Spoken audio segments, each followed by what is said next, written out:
ಹರಿ ಓಂ ತತ್ಸತ್.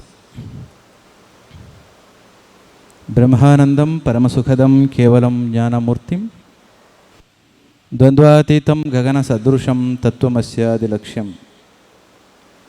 ಏಕಂ ನಿತ್ಯಂ ವಿಮಲಂ ಅಚಲಂ ಸರ್ವಧಿ ಸಾಕ್ಷಿಭೂತಂ ಭಾವಾತೀತಂ ತ್ರಿಗುಣರಹಿತಂ ಸದ್ಗುರುಂ ತಂ ನಮಾಮಿ.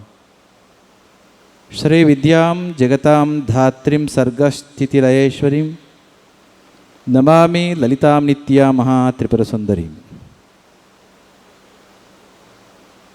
ಆದಿಚುಂಚನಗಿರಿ ವಿಶ್ವವಿದ್ಯಾನಿಲಯದ ವತಿಯಿಂದ ಒಂದು ದಿನದ ಸಾಹಿತ್ಯ ಸಂವಾದ ಕನ್ನಡ ಸಾಹಿತ್ಯ ಮತ್ತು ವರ್ತಮಾನ ಇದರ ಹೆಸರಿನಲ್ಲಿ ಈ ಒಂದು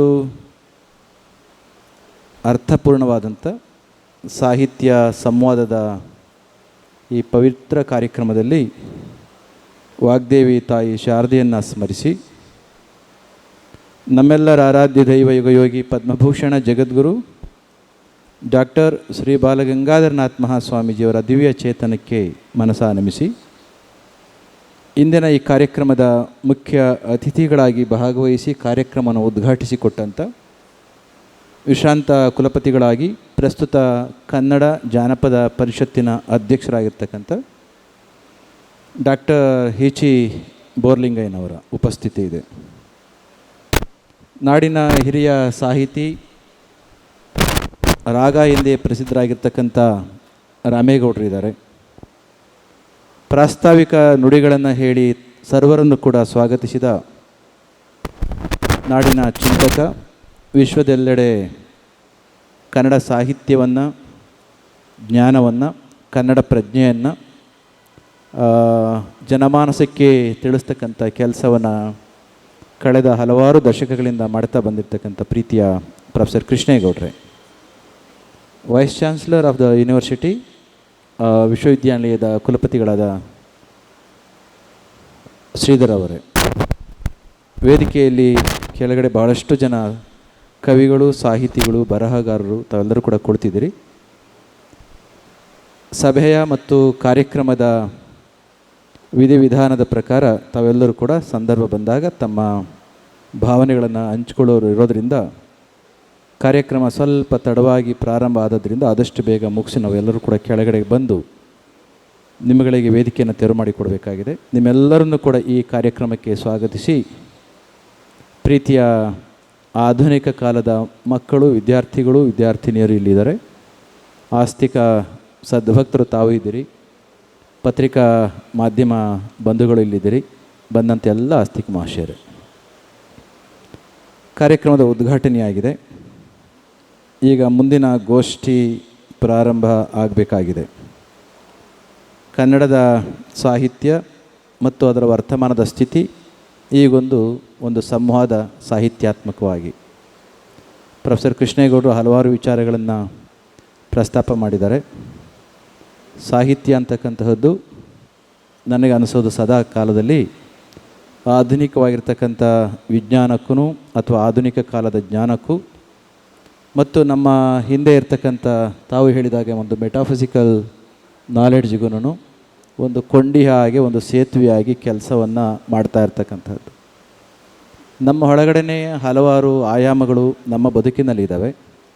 ಆ ಎಲ್ಲ ಆಯಾಮಗಳು ಬೆಳಗಲಿಕ್ಕೆ ಪ್ರಾರಂಭ ಆಯಿತು ಅಂತಂದರೆ ನಮ್ಮ ಅಂತಹ ವ್ಯಕ್ತಿಯಿಂದ ಬರ್ತಕ್ಕಂಥ ಭಾವನೆಯ ಬರಹಗಳು ಇನ್ನೂ ಕೂಡ ತಲುಪಲಿಕ್ಕೆ ಆಗದಲೇ ಇರ್ತಕ್ಕಂಥವರಿಗೆ ತಲುಪಿಸಿ ಮೇಲಕ್ಕೆ ಏರಿಸ್ತಕ್ಕಂಥ ಕೆಲಸವನ್ನು ಮಾಡಲಿಕ್ಕೋಸ್ಕರ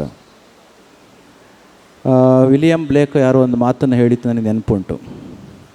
if you cleanse the door of your perception, world will be seen as it is ಅಂತ ಒಂದು ಮಾತು. ನಮಗೆ ಜಗತ್ತು ಅಥವಾ ಸಾಕಷ್ಟು ವಿಚಾರಗಳು ಒಬ್ಬೊಬ್ಬರಿಗೂ ಒಂದೊಂದು ಥರ ಕಾಣಿಸ್ತಾ ಇದ್ದಾವೆ. ಯಾಕೆ ಕಾಣಿಸ್ತವೆ? ಸಾಪೇಕ್ಷವಾಗಿರ್ತಕ್ಕಂತಹ ಸಂದರ್ಭದಲ್ಲಿ ನಿರಪೇಕ್ಷವಾಗಿರ್ತಕ್ಕಂಥದ್ದು ಒಂದೊಂದು ರೀತಿಯಲ್ಲಿ ಕಾಣಲಿಕ್ಕೆ ಏನು ಅಂತಂದರೆ ನಮ್ಮೆಲ್ಲರ ಒಬ್ಬೊಬ್ಬರ ಪರ್ಸೆಪ್ಷನು ಕೂಡ ಒಂದೊಂದು ರೀತಿ ಇರೋದರಿಂದ ನನ್ನ ಪರ್ಸೆಪ್ಷನಿಗೆ ತಕ್ಕಾಗಿ ಅದನ್ನು ನಾನು ಗ್ರಹಿಸ್ತೇನೆ. ಅದು ಯಾರ ತಪ್ಪು ಅಲ್ಲ, ಆಯಾ ಕಾಲದಲ್ಲಿ ಇರ್ತಕ್ಕಂಥ ಒಂದು ಪ್ರಜ್ಞೆಯ ಹರಿವು. ಒಬ್ಬನೇ ವ್ಯಕ್ತಿ ಒಂದೇ ದಿನದಲ್ಲಿ ಹಲವಾರು ಎತ್ತರದ ತನ್ನದೇ ಆಗಿರ್ತಕ್ಕಂಥ ಪ್ರಜ್ಞೆಯ ನೆಲೆಯನ್ನು, ಸ್ತರವನ್ನು ಮುಟ್ಟಿ ಕೆಳಗಡೆಗೆ ಈ ತಾವು ನೋಡಿದ್ರಿ ಪೆಂಡುಲಮ್ ಹೀಗೆ ಓಡಾಡ್ತಾ ಇದ್ದದ್ದು ಆದರೆ ನೀರಿನ ಎತ್ತರವನ್ನು ಅಳಿಲಿಕ್ಕೆ ಈ ಎಡ್ಸನ್ನ ನೋಡಲಿಕ್ಕೆ ಉಪಯೋಗಿಸ್ತಾ ಇರ್ತಾರೆ, ಆಗ ಫ್ಲಕ್ಚುಯೇಟ್ ಆಗ್ತಾ ಇರ್ತದೆ. ಒಂದೇ ದಿನದಲ್ಲಿ ಅದೆಷ್ಟೇ ದಾರ್ಶನಿಕ ಕವಿ ಆಗಿದ್ರೂ ಕೂಡ, ಒಬ್ಬ ದೊಡ್ಡ ವ್ಯಕ್ತಿ ಆಗಿದ್ರೂ ಅವನ ಭಾವನೆಗಳು ಮೇಲೆ ಕೆಳಗಡೆಗೆ ಚಲಿಸ್ತಾ ಇರ್ತವೆ. ಒಂದು ಕಾಲದಲ್ಲಿ ತನ್ನದೇ ಸಿದ್ಧಾಂತವನ್ನು ಕಾಂಟ್ರಡಿಕ್ಟ್ ಮಾಡ್ಕೊಳ್ತಕ್ಕಂಥ ಸಾಹಿತಿಗಳನ್ನು, ಕವಿಗಳನ್ನು ಕೂಡ ನಾವು ನೋಡ್ತೇವೆ. ಎಂದು ಈ ಫ್ಲಕ್ಚುಯೇಷನ್ನು ವ್ಯಕ್ತಿಯಲ್ಲಿ ನಿಲ್ಲುತ್ತೋ ಅಂತಹ ಸ್ತರಕ್ಕೆ ಹೋದಂತಹ ವ್ಯಕ್ತಿ ಕೊಟ್ಟಂತಹ ಸತ್ಯವನ್ನು ಆತ್ಯಂತಿಕ ಅಥವಾ ಸತ್ಯ ಅಥವಾ ಅಬ್ಸಲ್ಯೂಟ್ ಟ್ರೂತ್ ಅಂತ ನಾವೇನು ಕರ್ಕೊಳ್ತೀವಲ್ಲ, ಅಂತಹ ಸ್ಥಿತಿಯ ಕಡೆಗೆ ಕರ್ಕೊಂಡು ಹೋಗ್ತಕ್ಕಂಥ ಶಕ್ತಿ ನಮ್ಮ ಸಾಹಿತ್ಯಕ್ಕೆ ಇದೆ. ಈ ದೃಷ್ಟಿಯಲ್ಲಿ ಅವ್ರು ಹೇಳಿತ್ತು, ನನ್ನ ಅರ್ಥದಲ್ಲಿ, when you cleanse the door of the perception, world will be seen as it is. ನಮ್ಮ ಒಳಗಡೆ ಹಲವಾರು ಕ್ಲೇಶಗಳಿವೆ, ಕೇಳಲಿಕ್ಕೆ ಶಬ್ದಗಳು ಬೇರೆ ಬೇರೆ ವಿಚಿತ್ರ ಅಂತ ಅನಿಸಿದ್ರೂ ಕೂಡ ವಾಸ್ತವದಲ್ಲಿ ಅದು ಸತ್ಯವಾಗಿರ್ತಕ್ಕಂಥದ್ದು. ವರ್ತಮಾನದ ಅರ್ಥದಲ್ಲಿ ನಾವು ಸಾಹಿತ್ಯವನ್ನು ಅರ್ಥ ಮಾಡಿಕೊಳ್ಬೇಕು ಅಂತಂದರೆ, ಅಂತಹ ಸಾಹಿತ್ಯ ನಮ್ಮ ಬದುಕನ್ನು ಬದಲಾವಣೆಗೆ ಒಳಗಾಗಿಸುತ್ತೆ ಅಂತಂದರೆ, ಅಂತಹ ಬದಲಾವಣೆಗೆ ಒಳಗಾಗಿಸಿದಂಥ ಸತ್ಯದ ನೆಲೆಯಲ್ಲಿ ಬದಲಾವಣೆ ಆದದ್ದೇ ಆದಾಗ ಸಹಜವಾಗಿ ವರ್ತಮಾನದ ಸಮಾಜವು ಕೂಡ ಆ ನಿಟ್ಟಿನಲ್ಲಿ ಮುಂದೆ ಹೋಗಲಿಕ್ಕೆ ಸಾಧ್ಯ ಆಗುತ್ತೆ. ಈ ದೃಷ್ಟಿಯಿಂದ ಇವತ್ತು ಸಾಹಿತ್ಯ ಸಂವಾದ ಅಂತ ಹೆಸರನ್ನು ಪ್ರೊಫೆಸರ್ ಚಂದ್ರಶೇಖರನವರು, ಗಂಗಾಧರರು, ವಾಸುದೇವ ಮೂರ್ತಿಯವರು ನೀವೆಲ್ಲರೂ ಕೂಡ ಸೇರಿ ಇಟ್ಟು ಒಬ್ಬ ಸನ್ಯಾಸಿಯನ್ನು ಕೂಡ ತಂದು ಇಲ್ಲಿ ಕೂಡಿಸ್ಕೊಂಡು ನಿಮ್ಮ ಮಾತುಗಳನ್ನು ಕೇಳಲಿಕ್ಕೆ ಮುಂದೆ ಇಟ್ಟಿದ್ರಿ. ಈ ಸಂವಾದ ಅಂದ ತಕ್ಷಣ ಕೆಲವರಿಗೆ ನಮಗೆ ನೆನಪಾಗುತ್ತೆ. ಈ ಪ್ರೊಫೆಸರ್ ಕೃಷ್ಣೇಗೌಡರಿಗೆ ಕೇಳಿದೆ, ಈ ಸಾಹಿತಿಗಳ ಮಧ್ಯದಲ್ಲಿ, ಕವಿಗಳ ಮಧ್ಯದಲ್ಲಿ ನಾನು ಸನ್ಯಾಸಿ ಯಾವುದೋ ಒಂದು ದಡವನ್ನು ಮುಟ್ಟಿರ್ತಕ್ಕಂತಹವನು, ಏನು ಮಾತನಾಡೋದು ಗೌಡ್ರೆ ಅಂತ ಕೇಳಿದೆ. ಅದಕ್ಕೆ ಅವರು ತಮಾಷೆ ಹೇಳಿದರು, ವಾದಗಳೇ ಜಾಸ್ತಿ ಆಗ್ತಾ ಇರ್ತಕ್ಕಂಥ ಈ ಕಾಲಕ್ಕೆ ಸ್ವಲ್ಪ ಸಂವಾದ ಬೇಕು ಅಂತ ಹೇಳಿದರೆ ಸಾಕು ಅಂತ. ಈ ವಾದ ಅಂದರೆ ಏನಾಗುತ್ತೆ, ಯಾವುದೋ ಒಂದು ನೆಲೆಯಲ್ಲಿ ಒಂದು ಪ್ರಿಕನ್ಸೀವ್ಡ್ ಐಡಿಯಾವನ್ನು ಇಟ್ಕೊಂಡು ಒಂದು ಮಗ್ಗಲ್ನಲ್ಲಿ ಒಂದು ಪಾರ್ಟಿಯನ್ನು ಇಟ್ಕೊಂಡು ನಿಂತ್ಕೊಂಡ್ಬಿಡೋದು. ಪಾರ್ಟಿ ಅಂದರೆ ಈ ಪಾರ್ಟಿಗಳಂದ್ರಪ್ಪ ಮೇಲೆ, because you are not ear to discuss anything about the politics. ಯಾವುದೋ ಒಂದು ದಡವನ್ನು ಹಿಡಿದು ನಿಂತ್ಕೊಳ್ತಕ್ಕಂಥದ್ದು, ಆ ದಡವನ್ನು ಕಚ್ಚಿಕೊಂಡು ಬಿಡ್ಲಿಕ್ಕೆ ಆಗದಲ್ಲಿದ್ದಾಗ ವಾದಗಳು ಮತ್ತು ಸ್ಪಾರ್ಕ್ ಸ್ಟಾರ್ಟ್ ಆಗ್ತದೆ. ಸಂವಾದದಲ್ಲಿ ಸತ್ಯವನ್ನು ಅರಿತಕ್ಕಂಥ ಭಾವನೆಯ ನೆಲೆಗಟ್ಟಿನಲ್ಲಿ ಮುಕ್ತವಾಗಿರ್ತಕ್ಕಂಥದ್ದು ಅಂತಹದ್ರ ಕಡೆಗೆ ಹೋಗುತ್ತೆ. ಅದು ವಿಜ್ಞಾನದ ಸಾಹಿತ್ಯದಲ್ಲಿರ್ಬೋದು, ಅಥವಾ ನಮ್ಮ ಈ ಸಾಹಿತ್ಯದಲ್ಲಿರ್ಬೋದು, ಅಥವಾ ಉಪನಿಷತ್ತಿನ ಅಥವಾ ನಮ್ಮ ಫಿಲಾಸಫಿಕಲ್ ಸಾಹಿತ್ಯದಲ್ಲಿರ್ಬೋದು, ಎಲ್ಲೇ ಹೋದ್ರೂ ಕೂಡ ಅದನ್ನು ನಾವು ಕಾಣ್ತೇವೆ. ಸಂವಾದ ಇದ್ದರೆ ಏನಾಗ್ಬೋದು, ವಾದ ಇದ್ದರೆ ಏನಾಗ್ಬೋದು ಅನ್ನೋದಕ್ಕೆ ನಮ್ಮೆಲ್ಲರೂ ಕೂಡ ಗೊತ್ತು. ವಾದ ಇತ್ತು ಅಂತಂದರೆ ಗಲಾಟೆಗಳಾಗ್ತವೆ, ಸಂವಾದ ಇತ್ತು ಅಂತಂದರೆ ಶಾಂತಿ ನೆಲೆಸುತ್ತೆ. ಸತ್ಯವನ್ನು ತಿಳಿಬೇಕು ಅಂತಕ್ಕಂಥ ಭಾವನೆಯನ್ನು ಮುಕ್ತವಾಗಿ ಇಟ್ಕೊಂಡು ಕುಳಿತಂಥ ವ್ಯಕ್ತಿಯ ಮಧ್ಯದಲ್ಲಿ ಸಂವಾದ ನಡೆಯುತ್ತೆ. ಈಗಾಗಲೇ ಇರೋದೇ ಹೀಗೆ, ಇನ್ನೇನೇ ಆದರೂ ಕೂಡ ಬದಲು ಆಗೋದಿಲ್ಲ ಅಂತ ಕುಳಿತುಕೊಂಡ ವ್ಯಕ್ತಿಯನ್ನು ಮುಂದೆ ಕುಳಿತುಕೊಂಡಾಗ ಕಿತ್ತಾಟ ಆಗುತ್ತೆ. ಅದನ್ನು ಸಾಫ್ಟ್ ಲ್ಯಾಂಗ್ವೇಜ್ನಲ್ಲಿ ನಾವು ವಾದ ಅಂತ ಕರಿತೇವೆ. ಉದಾಹರಣೆಗೆ ನನಗೆ ನೆನಪಾಗ್ತಕ್ಕಂತಹದ್ದು, ನಾವೆಲ್ಲರೂ ಕೂಡ ವೈಜ್ಞಾನಿಕವಾಗಿ ಚಿಂತಿಸಬೇಕು ಅಂತ ಹೇಳುವ ಕಾಲಘಟ್ಟ ಆದದ್ರಿಂದ ಆ ವೈಜ್ಞಾನಿಕ ರಂಗದಲ್ಲೇ ನಾವು ತೆಗೆದುಕೊಂಡ್ರೆ ಈ ವಾದ ಮತ್ತು ಸಂವಾದ ಇದ್ದರೆ ಹೇಗಿರ್ಬೋದು ಅನ್ನೋದಕ್ಕೆ ನೋಡಿ. ಒಬ್ಬ ವಿಜ್ಞಾನಿ ಅಂದ ತಕ್ಷಣ ನಮಗೆ ನೆನಪಾಗ್ತಕ್ಕಂಥದ್ದು ಐನ್ಸ್ಟೈನ್ ಅಂತ ಒಬ್ಬನ ಇಟ್ಕೊಳ್ಳಿ. ಈ ಐನ್ಸ್ಟೈನ್ ಅಂತ ಒಬ್ಬ ವ್ಯಕ್ತಿ ಅಮೇರಿಕಕ್ಕೇನಾದ್ರೂ ವಿಜ್ಞಾನದ ಜಗತ್ತಿನಲ್ಲಿ ಇನ್ನೂ ಜರ್ಮನಿಯಲ್ಲಿದ್ದಾಗ ಅಮೇರಿಕ ದೇಶಕ್ಕೆ ಹೋದರೆ, ಬೇರೆ ಬೇರೆ ದೇಶಗಳಿಗೆ ಹೋದರೆ ಆ ದೇಶದ ಜನಗಳು ರೋಡಿಗೆ ನಿಂತು ಗಲಾಟೆ ಮಾಡ್ತಿದ್ರಂತೆ. ಅದರಲ್ಲೂ ಈ ವಿಜ್ಞಾನಿ, ನಿಮಗೊಂದು ಪುಸ್ತಕ ಇವತ್ತು ಕೊಟ್ಟಿರಬಹುದು, ಯಾವುದದು ಅಭಿಮತ ಅಂತ ಒಂದು ಪುಸ್ತಕ ಸಿಕ್ಕಿದರೆ ಅದನ್ನು ಓದಿದರೆ ಆ ವ್ಯಕ್ತಿಯ ಜೀವನದ ಹಲವಾರು ಮಗ್ಗಲುಗಳನ್ನು, ಹಲವಾರು ಫೇಸೆಟ್ಸ್ಗಳನ್ನ ಪರಿಚಯಿಸ್ತಕ್ಕಂಥ ಐಡಿಯಾಸ್ ಆ್ಯಂಡ್ ಒಪಿನಿಯನ್ಸ್ ಅಂತ ಇದ್ದ ಕಾಲದಲ್ಲಿ, ಯಾರು ಐನ್ಸ್ಟೈನ್ ಇದ್ದ ಕಾಲದಲ್ಲಿಯೇ ಅವನ ಬರಹಗಳು ಮತ್ತು ಅವನ ಅಭಿಪ್ರಾಯಗಳು, ಅವನ ಪ್ರವಚನಗಳು, ಅವನ ಲೆಕ್ಚರರ್ಸ್ನ ಕೂಡಿಟ್ಟು ಅವನಿದ್ದ ಕಾಲದಲ್ಲಿಯೇ ಅವನೇ ಒಪ್ಪಿಕೊಂಡಂತಹ ಒಂದು ಪುಸ್ತಕ ಐಡಿಯಾಸ್ ಆ್ಯಂಡ್ ಒಪಿನಿಯನ್ಸ್.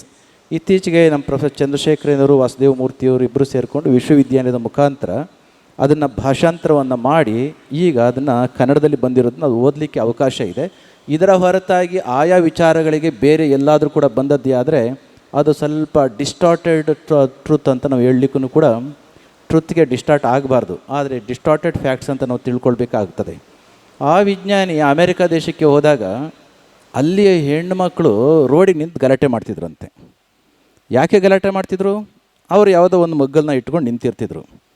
ಒಂದು ಸಲ ಅವನಿಗೆ ಕೇಳ್ತಾರೆ ವಿಜ್ಞಾನಿ ಐನ್ಸ್ಟೈನ್ಗೆ, ಯಾಕೆ ನೀನು ಹೋದಾಗ ಗಂಡಸರಿಗಿಂತ ಹೆಣ್ಮಕ್ಳನ್ನೇ ರೋಡಿಗೆ ಇಳಿದು ಕೆಲಸ ಗಲಾಟೆ ಮಾಡ್ತಾರಲ್ಲ ಅಂತ ಹೇಳಿದಾಗ ಐನ್ಸ್ಟೈನ್ ತಮಾಷೆಗೆ ಹೇಳಿದ, ನಾನು ತುಂಬ ಚೆನ್ನಾಗಿ ಕಾಣಿಸ್ತೀನಲ್ವ ಅದಕ್ಕೋಸ್ಕರ ಅಂತ.